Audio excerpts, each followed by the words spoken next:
Assalamualaikum warahmatullahi wabarakatuh. Selamat pagi anak-anakku. Selamat bertemu kembali dengan Budian untuk pertemuan yang kedua mata pelajaran atau muatan pelajaran IPA. Untuk pertemuan yang pertama, kalian sudah mempelajari tentang perkembangbiakan generatif pada tumbuhan. Nah, untuk pertemuan kali ini kita nanti akan mempelajari bersama tentang perkembangbiakan vegetatif tumbuhan. Apa itu perkembangbiakan vegetatif tumbuhan? Yuk kita bahas bersama-sama. Perkembangbiakan vegetatif tumbuhan adalah cara perkembangbiakan tumbuhan tanpa didahului proses penyerbukan. Kemudian, perkembangbiakan vegetatif tumbuhan dibedakan menjadi dua. Yang pertama adalah perkembangbiakan vegetatif alami, yang kedua adalah perkembangbiakan vegetatif buatan. Untuk perbedaan antara vegetatif alami dengan vegetatif buatan, anak-anakku bisa membaca di materi yang ada pada slide.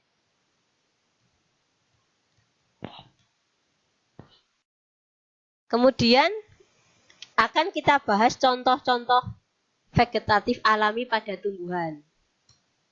Ada banyak sekali cara perkembangbiakan vegetatif alami pada tumbuhan. Yang pertama adalah spora.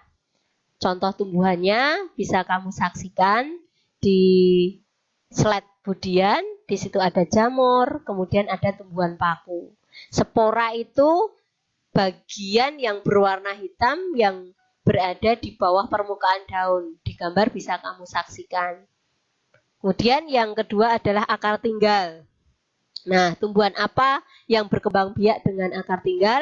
Biasanya yang berkembang biak dengan akar tinggal adalah kelompok tumbuhan apotek hidup. Atau kalau bahasa Jawanya empon-empon.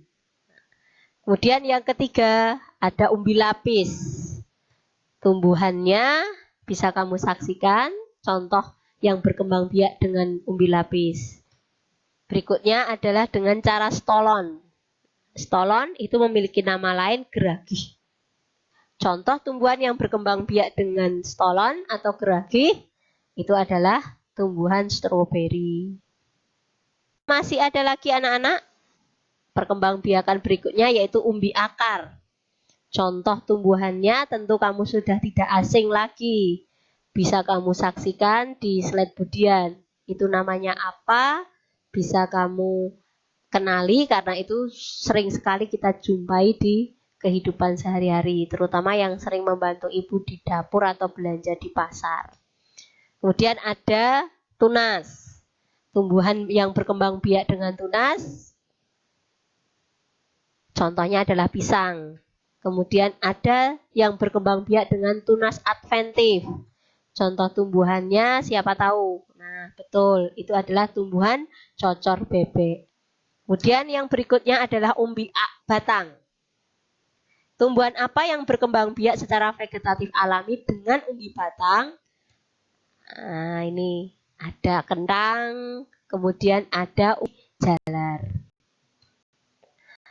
Tadi kita sudah membahas tentang perkembangbiakan vegetatif alami, maka selanjutnya kita akan membahas tentang perkembangbiakan vegetatif buatan pada tumbuhan. Seperti yang sudah kamu baca, bahwa perkembangbiakan vegetatif buatan bisa terjadi jika ada bantuan dari manusia. Contoh-contoh tumbuhan yang bisa dikembangbiakan secara vegetatif buatan biasanya adalah tumbuhan buah-buahan. Nah, mari kita bahas satu persatu beberapa contoh cara mengembangbiakan tumbuhan dengan vegetatif buatan. Yang pertama adalah dengan stek batang. Cara mengembangbiakan tumbuhan dengan stek batang itu dengan cukup menanam potongan batang dari tumbuhan induknya. Nah, potongan batang yang sudah ditanam itu akan berkembang menjadi individu baru. Contoh cara mengembangbiakan secara stek batang bisa kamu lihat di gambar. Kemudian ada dengan cara merunduk. Perhatikan cara mengembangbiakan tumbuhan secara merunduk. ada bagian batang dari tumbuhan dibengkokkan, kemudian ditutup dengan tanah, ditunggu sampai muncul akar. Setelah muncul akar, maka bagian itu akan tumbuh menjadi individu baru. Dipotong, ditanam, maka akan bisa tumbuh menjadi tanaman yang sama persis dengan induknya. Kemudian yang berikutnya adalah dengan cara mencangkok. Nah, bisa kamu lihat caranya. Jadi untuk mencangkok, syarat utama tumbuhan yang bisa dibiarkan dengan cara mencangkok adalah tumbuhan itu harus memiliki batang yang berkambium atau batangnya berkayu.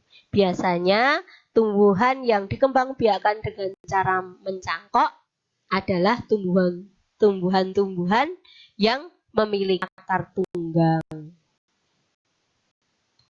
Cara perkembangbiakan vegetatif buatan berikutnya yaitu dengan okulasi atau menempel.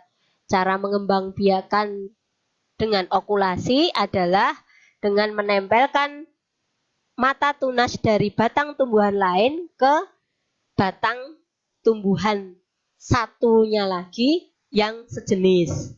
Kemudian yang berikutnya adalah dengan menyambung atau mengenten. Cara mengembangbiakan tumbuhan dengan cara menyambung atau mengenten adalah dengan menyambungkan dua batang tanaman. Satu tanaman sebagai batang induknya, sedangkan tanaman yang lainnya sebagai batang yang disambungkan di atas batang tanaman induk tadi. Kemudian yang berikutnya adalah dengan stek daun. Cara mengembangbiakan tanaman ini sangat mudah. Kalian tinggal memotong daun menjadi bagian-bagian kecil, kemudian daun yang terpotong tadi atau sudah kamu potong menjadi bagian-bagian kecil tadi, kamu tanam di media tanam, contohnya tanah. Kamu tunggu sampai tumbuh akar. Nah, setelah daun atau potongan daun itu tumbuh akar, maka bisa kamu tanam dan akan tumbuh menjadi tanaman baru. Contohnya bisa kamu lihat di slide. Itu adalah contoh tanaman yang dikembangbiakkan dengan stek daun. Kemudian contoh lainnya yang dikembangbiakkan dengan stek daun adalah tanaman cocor bebek. Nah, untuk tanaman cocor bebek, daun yang kamu biarkan atau kamu tanam di media tanah, di bagian permukaannya akan muncul tunas. Nah, tunas-tunas daun itulah yang akan tumbuh menjadi tanaman cocor bebek yang baru. Demikian anak-anak untuk materi hari ini tentang perkembangbiakan vegetatif buatan. Ketemu lagi dengan Budian di lain kesempatan. Sehat selalu untuk anak-anakku. Billahi taufiq wal hidayah. Wassalamualaikum warahmatullahi wabarakatuh.